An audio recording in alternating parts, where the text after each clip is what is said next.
అధికారుల అలసత్వం నిర్లక్ష్యం ఆ గ్రామానికి శాపమైంది. కేవలం 66 ఓట్లు మాత్రమే ఉండి వార్డుకు 8 మంది మాత్రమే ఓటర్లు ఉన్న ఆ గ్రామాన్ని గ్రామ పంచాయతీగా ఏర్పాటు చేశారు అప్పటి అధికారులు. అయితే త్వరలో జరగబోయే సర్పంచ్ ఎన్నికలకు అధికారులు సర్వం సిద్ధం చేస్తున్నారు. ఈ క్రమంలోనే ఆ చిన్న గ్రామాన్ని మున్సిపాలిటీలో విలీనం చేస్తారన్న వార్తలతో గ్రామస్తులు ఆందోళన చెందుతున్నారు. తమ గ్రామాన్ని మరో గ్రామంతో జత చేసి ఎన్నికలు నిర్వహించాలి తప్ప మున్సిపాలిటీలో విలీనం చేయవద్దంటూ కోరుతున్నారు. ఇంతకీ ఏంటా ఆ చిన్న గ్రామం ఎక్కడ ఉంది ఒకసారి చూద్దాం.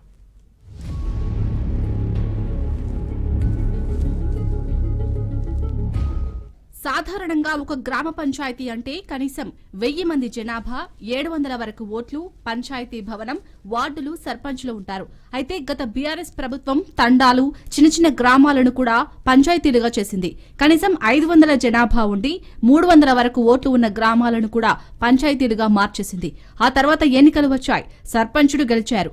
తండాల్లో కూడా స్వయం పాలనా ఫలాలు అందుతున్నాయి. అయితే మహబూబ్ నగర్ జిల్లా జడ్చర్ల మండలం శంకరాయపల్లి తండా కూడా ఇలాగే పంచాయతీగా ఏర్పడ్డాయి.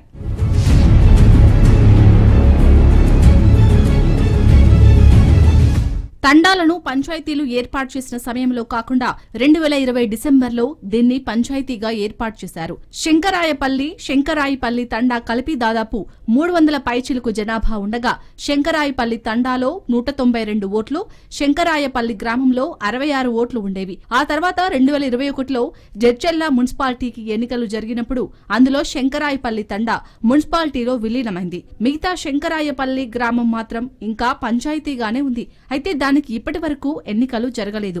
ఈసారి ఎన్నికలు నిర్వహించేందుకు ఏర్పాట్లు చేస్తున్నారు. ఇది మా శంకరాయపల్లి గ్రామం. మాది కారంపేట ఉన్నాగా గ్రామ పంచాయతీ ఉండే, అంతవరకు మున్సిపాలిటీ అయింది. అది తర్వాత మాది ఇది గ్రామ పంచాయతీ అయింది. వ్యవసాయం చేసుకోనికి ఉంటుంది. మా మున్సిపాలిటీ కలిపితే మాకు ఎక్కువ అవుతుంది, బటన్ ఎక్కువ అవుతుంది. మాది గ్రామ పంచాయతీ కావాలని మాకు కోరిక. మాకు మాత్రము మున్సిపాలిటీలో వద్దు, ఇంకా గ్రామ పంచాయతీ ఉండాలి కంప్లీట్గా. లేదంటే ఆమ్లెట్ అన్న చేయండి, ఏదో ఒకటి దానికి పరిష్కారం చేయాలి. ఏదో ఒకటి చేయకపోతే మాకు చాలా ఇబ్బందులు అవుతాయి. ఇట్లే ఉంటే ఎలక్షన్లు అన్న అయితే బాగుంటాయి. మాకు ఎలక్షన్లే కావాలి, మెయిన్ గ్రామ పంచాయతీ ఉండాలి. మాకు ఇంకా ఏ దాంట్లో అయితే మేము కలవము. ఇట్లా సపరేట్గా ఉన్నా సపరేట్గా ఉంటాం, లేదంటే ఉండం మనం. అసలు ఏదైనా గ్రామం మున్సిపాలిటీలో విలీనం చేయాలన్నప్పుడు పూర్తి పంచాయతీనే విలీనం చేయాలి. కానీ పంచాయతీ ఏర్పాటు సమయంలో గ్రామ పరిధి మ్యాపింగ్ సరిగ్గా చేయకపోవడం వల్ల అనుబంధ గ్రామమైన శంకరాయపల్లి తాండా జడ్చర్ల మున్సిపాలిటీలో విలీనం కాగా కేవలం 66 ఓట్లు మాత్రమే ఉన్న శంకరాయపల్లి గ్రామం మాత్రం పంచాయతీగా కొనసాగుతోంది. మాకు ఇక్కడ గ్రామ పంచాయతీ కావాలి, శంకరాయపల్లిలో కావాలి గ్రామ పంచాయతీ. ముందు కవరంపేట ఉండే గ్రామ పంచాయతీ, అక్కడ మాకు వీలు కాదు. ఇక్కడ మా శంకరాయపల్లినే మాకు గ్రామ పంచాయతీ కావాలి. ఇక్కడనే మాకు ఓట్లు 80 ఉన్నాయి, 80-90 ఓట్లు ఉన్నాయి. ఇక్కడ మాకు ఇబ్బంది అవుతుంది. పంచాయతీలకు 3 విధాలుగా నిధులు ప్రస్తుతం అందుతున్నాయి. మొదట పంచాయతీ పరిధిలో వసూలు చేసే పన్నుల ద్వారా వచ్చే ఆదాయం, రెండవది 15వ ఆర్థిక సంఘం, మూడవది స్టేట్ ఫైనాన్స్ ద్వారా నిధులు అందుతున్నాయి. జనాభా ఆధారంగా నిధుల కేటాయింపు ఉంటుంది. 2011 జనాభా లెక్కల ప్రకారం 15% నిధులు, గ్రామ విస్తీర్ణం ప్రకారం 15% నిధులు, పనితీరు ఆధారంగా 12.5% నిధులు, గ్రీనరీకి సంబంధించి 10% నిధులు, ట్యాక్స్ వసూలకు సంబంధించి 2.5% నిధులు వస్తున్నాయి. కానీ ప్రస్తుతం 2011 జనాభా లెక్కల ప్రకారం శంకరయ్యపల్లిలో జనాభా 83 మాత్రమే. విస్తీర్ణ పరంగాను చిన్నదే. ఇప్పుడు ఆ గ్రామంలో పంచాయతీ కార్యక్రమాలు కూడా అద్దె భవనంలో నిర్వహిస్తున్నారు. తక్కువ జనాభా ఉండటం వల్ల నిధులు కూడా తక్కువగా వస్తాయనే ఆందోళన అందరిలోనూ కలుగుతుంది. జడ్చర్ల మున్సిపాలిటీలో విలీనం చేసిన తండాను కూడా తిరిగి పంచాయతీలో కలిపి నిధులు కూడా ఎక్కువ వచ్చేలా ప్రజాప్రతినిధులు కృషి చేయాలని, తమను మున్సిపాలిటీలో కలపొద్దని శంకరాయపల్లి గ్రామస్తులు కోరుతున్నారు. మాది ఇంతకుముందు గ్రామ పంచాయతీ కవరంపేట ఉండే, అందులో ఓట్లు వేసి అక్కడనే గ్రామ పంచాయతీలనే ఉంటుంటే, ఇంత తర్వాత కవరంపేట మున్సిపాలిటీ అయిన తర్వాత మేము ఓట్లు వేయలేదు. మా విలేజ్ శంకరాయపల్లి అలాగైపోయింది. దాని నుండి మా శంకరాయపల్లి చేసే గ్రామ పంచాయతీ అన్న చేయాలి, లేకపోతే ఆమ్లెట్గానన్నా ఉంచాలి అని మేము కోరుకుంటున్నాం. శంకరాయపల్లి గ్రామ పంచాయతీ పరిస్థితి ఇలా ఉంటే 250 ఓట్లు ఉన్న తమ గ్రామాన్ని పంచాయతీగా ఏర్పాటు చేయాలని ఇదే మండలంలోని యాసాయికుంట తాండా వాసుల డిమాండ్. తమ తండాలో దాదాపు 250 ఓట్లు ఉన్నప్పటికీ గ్రామ పంచాయతీ చేయడం లేదని, పక్క గ్రామాల్లో కేవలం 170-60 ఓట్లున్న తండాలని గ్రామ పంచాయతీలు చేశారని ఆగ్రహం వ్యక్తం చేస్తున్నారు. వెంటనే తమ గ్రామాన్ని పంచాయతీగా ప్రకటించాలని, లేదంటే పంచాయతీ ఎన్నికలను బహిష్కరిస్తామని హెచ్చరిస్తున్నారు. ఇక చూడాలి దీనిపై అధికారులు ఎలాంటి నిర్ణయం తీసుకుంటారు.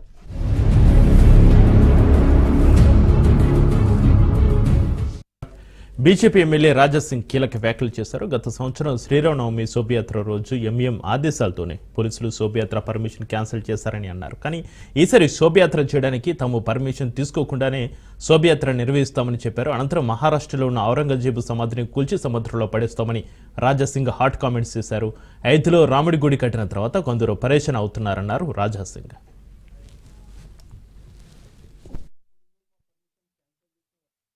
శ్రీరామనవమి శోభయాత్రలో పాల్గొనికి వస్తున్నారు. కానీ ఈ శోభయాత్ర అంటే ప్రతి సంవత్సరం చాలా శాంతిపూర్వకంగా మన శోభయాత్ర మనం తీస్తున్నాం. ఎక్కడ కూడా చిన్న కొట్లాట కాకుండా మనం శోభయాత్రని తీస్తున్నాం. కానీ పోయే సంవత్సరం కూడా లాస్ట్ మూమెంట్ లో పోలీస్ అధికారులు మా పర్మిషన్ క్యాన్సిల్ చేసినారు. అనవసరం అసలు ఎవరు మాట విని పోలీసు వాళ్ళు మా పర్మిషన్ క్యాన్సిల్ చేసినారు అర్థమైతే లేదు. కానీ ఎంఐఎం ఆఫీ వాళ్ళకి ఆర్డర్ వచ్చిందేమో, అందుకోసం శ్రీరామనవమి శోభయాత్ర అని పోయే సంవత్సరం వాళ్ళు క్యాన్సిల్ చేసినారు రైటింగ్ గా. కానీ ఈ సంవత్సరం మా పెద్దలు అన్నారు, మనకు ఎందుకు అవసరం పర్మిషన్, ఎందుకు మనకు, ఇది మన దేశం, ఇది మన హిందూ దేశం. మన హిందూ దేశంలో మన ఫెస్టివల్ మనకు జరుపుకోనికి శోభయాత్ర తీయనికి ఎవరు పర్మిషన్ మనకు అవసరం లేదు. వితౌట్ పర్మిషన్ ఈ సంవత్సరం మనం శోభయాత్ర తీస్తాం. మా అధికారులు చెప్పినారు, అందుకోసం ఒక పర్మిషన్ కాపీ కూడా మనం పెట్టలేదు. ఈ సంవత్సరం వితౌట్ పర్మిషనే మనం శోభయాత్ర తీస్తున్నాం. అదే విధంగా ఈ శోభయాత్రలో మనం ఒక సంకల్పం తీసుకుందాం. ఇప్పుడు మహారాష్ట్రలో ఔరంగజేబు సమాధి ఉన్నది.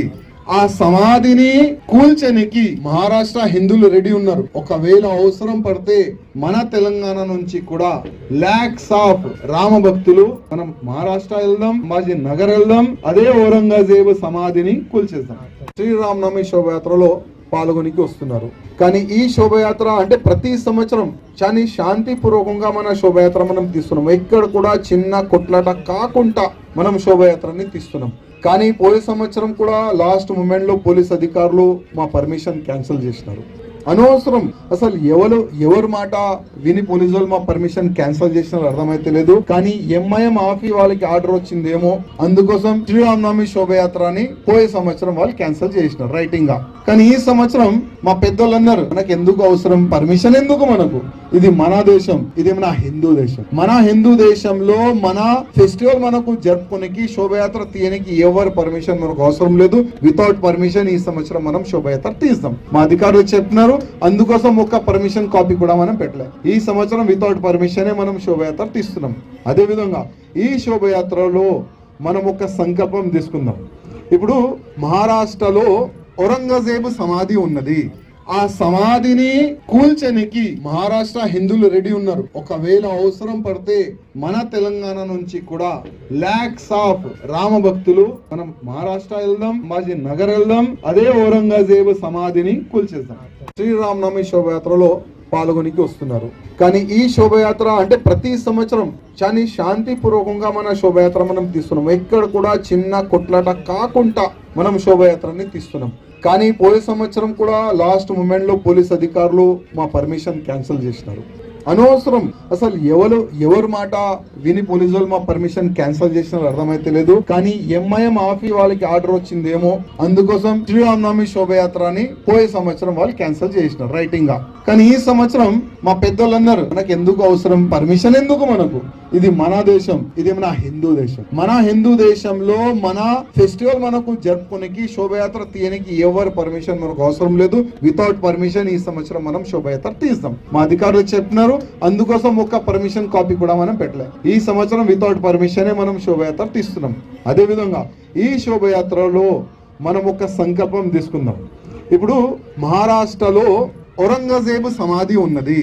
ఆ సమాధిని కూల్చనికి మహారాష్ట్ర హిందువులు రెడీ ఉన్నారు. ఒకవేళ అవసరం పడితే మన తెలంగాణ నుంచి కూడా లాక్స్ ఆఫ్ రామ భక్తులు మనం మహారాష్ట్ర వెళ్దాం, మాజీ నగర్ వెళ్దాం, అదే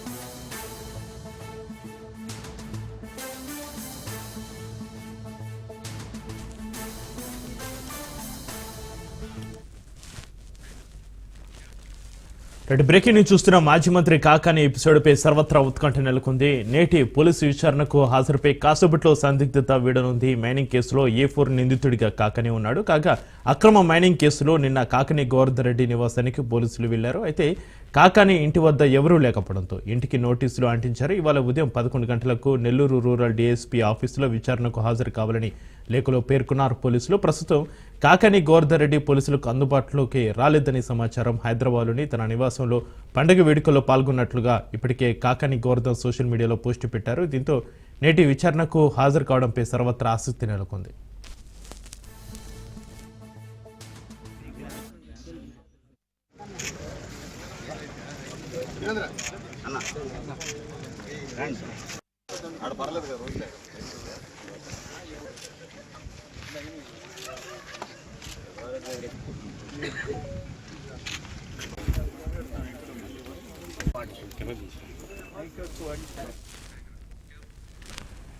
మాజీ మంత్రి కాకాని ఎపిసోడ్పై సర్వత్రా ఉత్కంఠ నెలకొంది.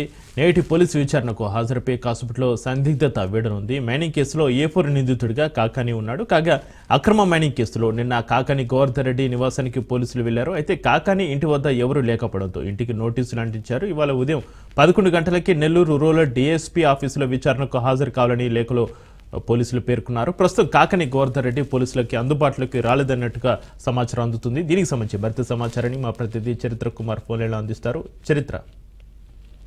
Thank you Chakri. ఈరోజు కాకాని ఎపిసోడ్ అయితే మాత్రం సర్వత్రా ఉత్కంఠత అయితే కొనసాగుతుందని చెప్పాలి. నేటి ఉదయం 11 గంటలకు DSP కార్యాలయంకి రావాలంటూ విచారణకు ఆయన నివాసానికి అయితే నోటీసులు అందించారు. ఈ నోటీసులు ఇచ్చేందుకు పోలీసులు నిన్న కాకాని నివాసానికి వెళ్ళగా అక్కడ ఎవరూ లేకపోవడంతో గోడకైతే నోటీసులు అంటించిన పరిస్థితి అయితే ఉంది.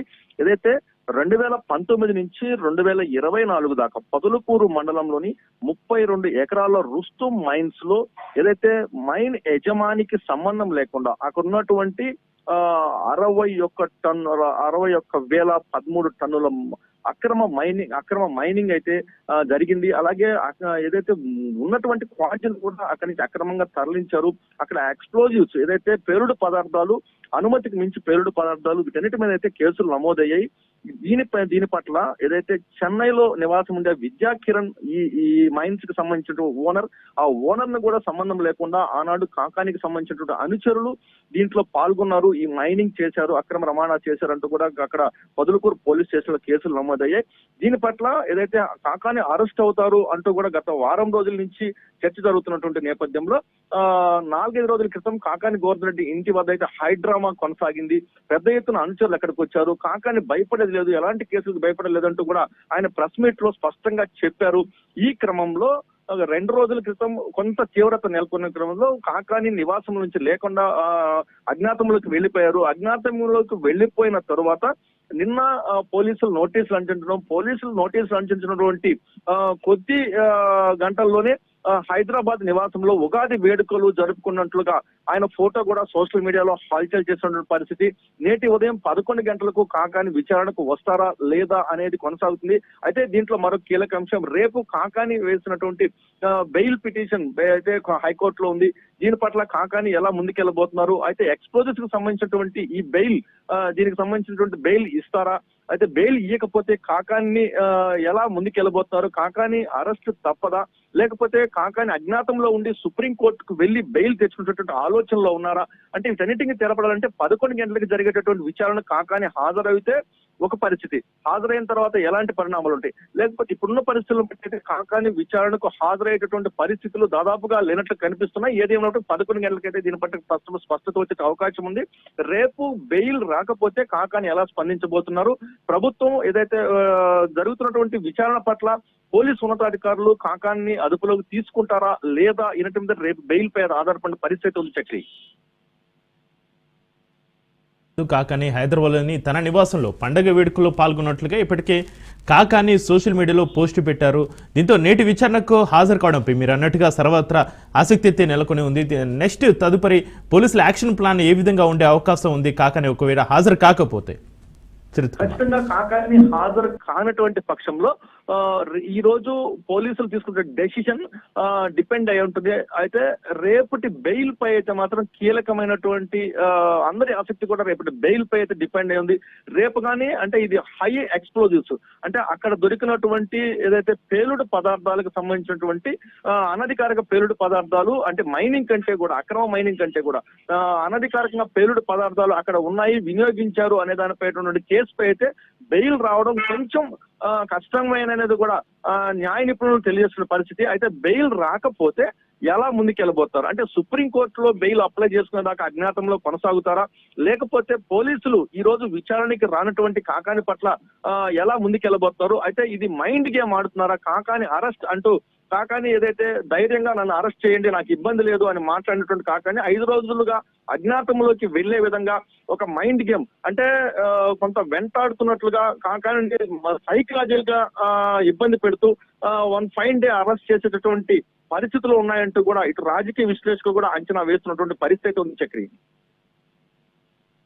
మైనింగ్ కేసులో A4 నిందితుడిగా కాకానే ఉన్నాడు. కాగా అక్రమ మైనింగ్ కేసులో నిన్న కాకాని గోవర్ధన్ రెడ్డి నివాసానికి పోలీసులు వెళ్లారు. అయితే కాకాని ఇంటి వద్ద ఎవరూ లేకపోవడంతో ఇంటికి నోటీసులు అయితే అంటించారు పోలీసులు. ఈ మొత్తం పరిణామాలపైన అతని అనుచరులే కానీ వైసీపీ నాయకులు కానీ ఏమంటున్నారు చేత్ కుమార్? ఖచ్చితంగా అయితే వైసీపీ నుంచి ఒకటే వాదన అయితే వినిపిస్తుంది. అక్రమ కేసులు పెడుతున్నారు, ఏదైతే మంత్రులు మాజీ మంత్రులు ప్రజాప్రతినిధులను టార్గెట్ చేస్తూ కూటమి ప్రభుత్వం ముందుకెళ్తున్నట్టు వైసీపీ వాదనలు వినిపిస్తున్న పరిస్థితి ఉంది. అయితే ఇక్కడ కాకాని ఎపిసోడ్ తీసుకుంటే కాకాని మంత్రిగా ఉన్నప్పుడు జిల్లా అధ్యక్షుడిగా మంత్రిగా ఆయన వ్యవహరించినటువంటి తీరు, ఆయన కాన్స్టిట్యున్సీలో ఆయన ఏదైతే ప్రతిపక్ష ప్రజాప్రతినిధుల పట్ల అంటే నాటి ప్రతిపక్షం టీడీపీ కానీ జనసేన కానీ వీళ్ళ పట్ల ఆయన వ్యవహరించిన తీరు, అక్రమ కేసులు బనాయించడం, అలాగే మీడియా ప్రతినిధుల మీద కేసులు పెట్టించడం, వీటన్నింటినీ ఎపిసోడ్ తీసుకుంటే అయితే ఆ రోజు కక్ష సాధింపులు కాదా అనేది కూడా ఒకంత ఇప్పుడు ఉన్నటువంటి కూటమి ప్రభుత్వం నుంచి వాదన అయితే వినిపిస్తుంది. ఏది ఏమైనప్పటికీ ఇప్పుడు కాకాని ఎపిసోడ్ అయితే ఖచ్చితంగా అక్కడ 61,113 టన్నుల అక్రమ మైనింగ్ అయితే జరిగిందని స్పష్టంగా కనిపిస్తుంది. ఇది మైనింగ్ అధికారులు అక్కడ వెళ్లి విచారణ చేపట్టి ఇచ్చినటువంటి నివేదిక. ఈ నివేదిక ఏదైతే గనుల యజమాని ఎవరైతే విద్యాకిరణ్ ఉన్నాడో విద్యాకిరణ్ సంబంధించిన రుస్తు మైన్ లో అతనికి సంబంధం లేకుండా జరిగినటువంటి మైన్ అనేది కూడా ఆ రోజు జరిగినటువంటి పరిస్థితి. అయితే అక్కడ వినియోగించాల్సిన విస్ఫోటనాలు ఏవైతే ఉన్నాయో ఈ పేలుడు పదార్థాలు అధికంగా వినియోగించాలని కూడా అక్రమంగా ఉన్నాయంటూ కూడా ఒక కేసు అయితే ఉంది. వీటన్నిటిని పరిశీలిస్తే మాత్రం ఖచ్చితంగా జరిగేటటువంటి కేసు అయితే చాలా స్ట్రాంగ్ కేసుగా దీన్ని భావించాలి. ఈయన A4 గా ఉన్నప్పటికీ కూడా అత్యంత ప్రభావితం చేసేటటువంటి వ్యక్తి కాబట్టి, హై ప్రొఫైల్ వ్యక్తి కాబట్టి ఈయన పట్ల అయితే కేసు అంతా తిరుగుతున్నటువంటి పరిస్థితి ఉంది Chakri. Right, thank you Charith Kumar.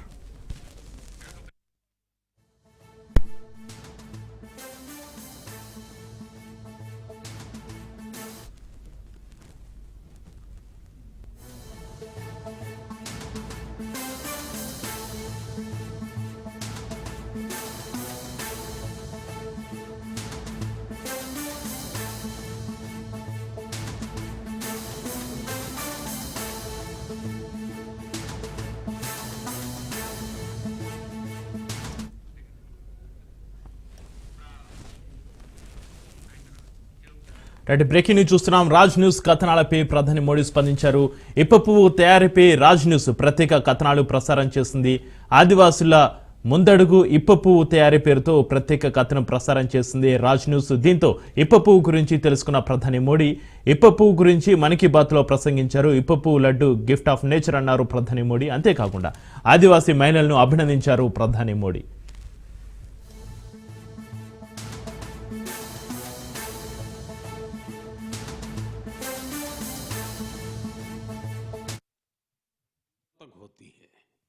कुछ फूल घर को सुंदर बनाते हैं, कुछ इत्र में घुलकर हर तरफ खुशबू फैलाते हैं। लेकिन आज मैं आपको फूलों की एक और यात्रा के बारे में बताऊंगा। आपने महुआ के फूलों के बारे में जरूर सुना होगा। हमारे गांवों और खास करके आदिवासी समुदाय के लोग इसके महत्व के बारे में अच्छी तरह जानते हैं। देश के कई हिस्सों में महुआ के फूलों की यात्रा अब एक नए रास्ते पर निकल पड़ी है। రాజ్ న్యూస్ కథనాలపై ప్రధాని మోడీ స్పందించారు. ఇప్పపువ్వు తయారీపై రాజ్ న్యూస్ ప్రత్యేక కథనాలు ప్రసారం చేస్తుంది. ఆదివాసుల ముందడుగు ఇప్పపువ్వు తయారీ పేరుతో ప్రత్యేక కథనం ప్రసారం చేస్తుంది రాజ్ న్యూస్. దీంతో ఇప్పపువ్వు గురించి తెలుసుకున్న ప్రధాని మోడీ ఇప్పపువ్వు గురించి మన్ కీ బాత్లో ప్రసంగించారు. ఇప్పపువ్వు లడ్డు గిఫ్ట్ ఆఫ్ నేచర్ అన్నారు ప్రధాని మోడీ. అంతేకాకుండా ఆదివాసీ మహిళలను అభినందించారు ప్రధాని మోడీ. ఆదిలాబాద్ జిల్లా ఏజెన్సీ కేంద్రమైన ఉట్నూరులో తయారు చేసే ఇప్పపువ్వు లడ్డులపై ప్రధాని ప్రశంసల జల్లు కురిపించారు. ఇప్పపువ్వు లడ్డుతో అధిక పోషకాలు ఉన్నాయంటున్నారు మోడీ. ఇప్పపువ్వులో గిరిజనుల సంస్కృతి సాంప్రదాయాల మాధుర్యం ఉంటుంది అన్నారు మోడీ. हर तरफ खुशबू फैलाते हैं, लेकिन आज मैं आपको फूलों की एक और यात्रा के बारे में बताऊंगा.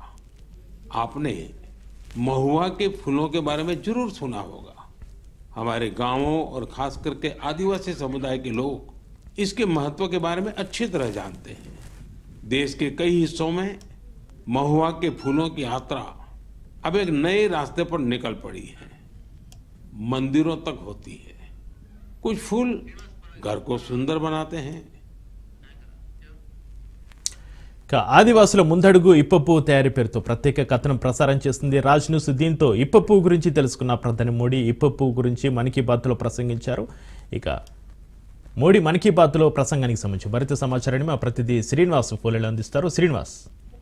రైతు చక్రి 4 వారాల క్రితం ఆదివాసుల మహిళల ముందడుగు ఇప్పపువ్వు లడ్డు తయారని రాజ్ న్యూస్ కథనానికి ప్రధానమంత్రి నరేంద్ర మోడీ స్పందించారు.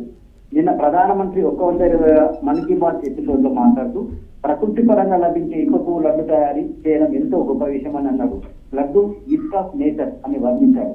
దేశ ప్రధాని మారుమూల ప్రాంతంగా పేరు పొందిన ఏజెన్సీ ప్రాంతమైన ఆదిలాబాద్ జిల్లా ఉట్నూరు కేంద్రంలో ఈ లడ్డు తయారు చేసే విషయాన్ని ఆదివాసులు అంటున్నారు.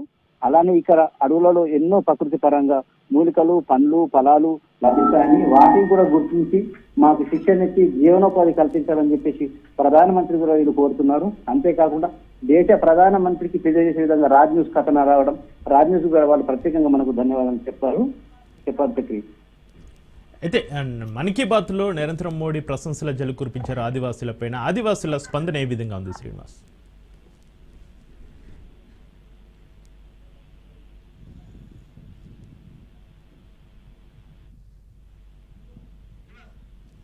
శ్రీనివాస్ చెప్పండి. శ్రీనివాస్, మన్ కీ బాత్లో మోడీ ప్రశంసల జల్లు కురిపించారు ఆదివాసులపైన, ఇప్పపువ్వు లడ్డు ప్రత్యేకత పైన. ఆదివాసులు ఏమని స్పందిస్తున్నారు? ఆదివాసులు చాలా గొప్పగా ఫీల్ అవుతున్నారు. వాళ్ళు ఎంతో ఆనందాన్ని వ్యక్తం చేస్తున్నారు. దేశ ప్రధాని మన ఢిల్లీలో ప్రధానమంత్రి మా గురించి చెప్పడం, మా యొక్క తయారు చేయడం, మా ప్రకృతి పరంగా లభించే పోషక పదార్థాలను గుర్తు చేయడం, వాళ్ళు ఎంతో ఆనందం వ్యక్తం చేస్తున్నారు. నిన్న వాళ్ళు ఎంతో ఆనందం వ్యక్తం చేసి దేశ ప్రధానమంత్రి మమ్మల్ని కొనియాడడం, మమ్మల్ని గుర్తించడం అనేది వాళ్ళకి ఎంతో ఆనందంగా వ్యక్తం చేస్తున్నారు. Right, thank you Srinivas.